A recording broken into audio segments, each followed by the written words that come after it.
آج اہل فلسطین اس کا عملی مظاہرہ کر رہے ہیں۔ اللہ ان کی مدد فرما، غیبی مدد فرما دے، اے اللہ تو ان کی نصرت فرما دے۔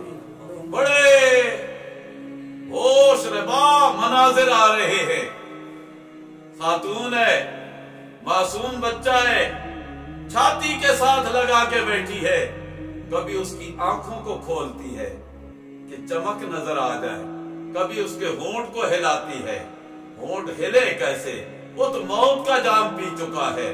آج کہنے والا کتنا ڈھیٹ ہے کہ جو مولوی بن کے یہ کہتا ہے کہ دیکھا گیا چادر نبی کے اوپر ہے، اندر ہونٹ ہل رہے ہیں اور پتہ چلا کہ چادر ہل رہی ہے، اور جب کپڑا اٹھایا تو آپ کی زبان سے یہ آواز نکل رہی تھی، رب امتی رب امتی، او خدا کے بندے ہوش کر۔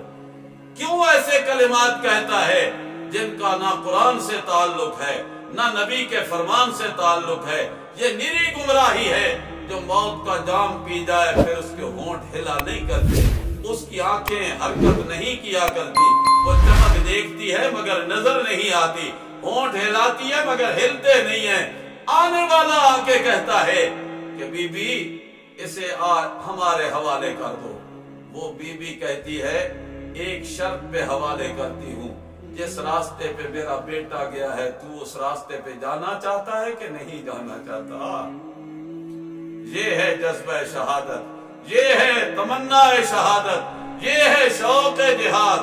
اللہ کریم اس 15ویں صدی میں آج وہ مناظر دکھا رہے ہیں جو قرن اول میں دیکھنے والوں نے دیکھے تھے۔ اللہ فرماتے ہیں لو شاء اللہ لذهب بسمعهم وابصارهم۔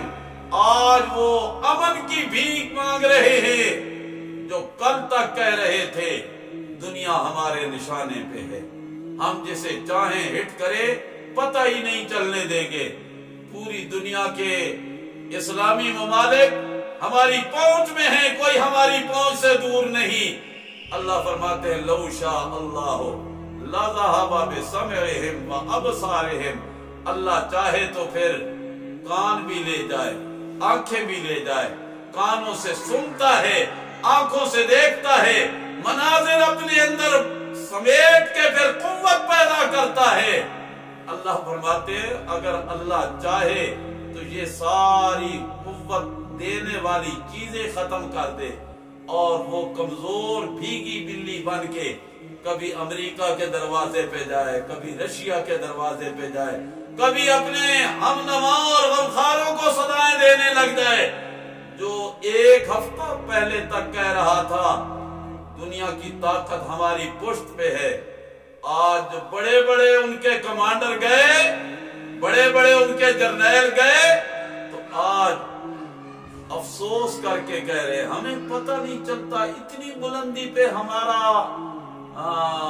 وہ جرنیل بیٹھا ہوا تھا، ناممکن تھا کہ وہاں کسی کی رسائی ہو، پتہ نہیں اس نے کیسے کیا کہ وہاں تک۔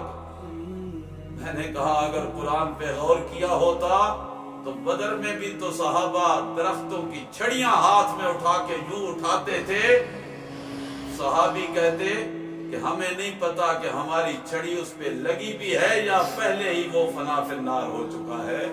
اللہ کبھی کبھی اپنی قدرت کے نمونے یوں دکھاتا ہے، لیکن دکھاتا تب ہے جب مسلمان بزدلی کا شکار ہو کے ہاتھ پیچھے کر دے۔ 57 اسلامی ممالک نے ہاتھ پیچھے کیے، اللہ نے اپنی قدرت کے نمونے دکھانے شروع کر دیے۔ لو شاء اللہ لذهب بسمعهم وابصارهم ان اللہ علی کل شیء قدیر۔ آخری جملہ ہے آج کے سبق کا، اللہ جو چاہے سو کرے، کر سکتا ہے، اس لیے کہ ہر چیز پہ قدرت رکھنے والا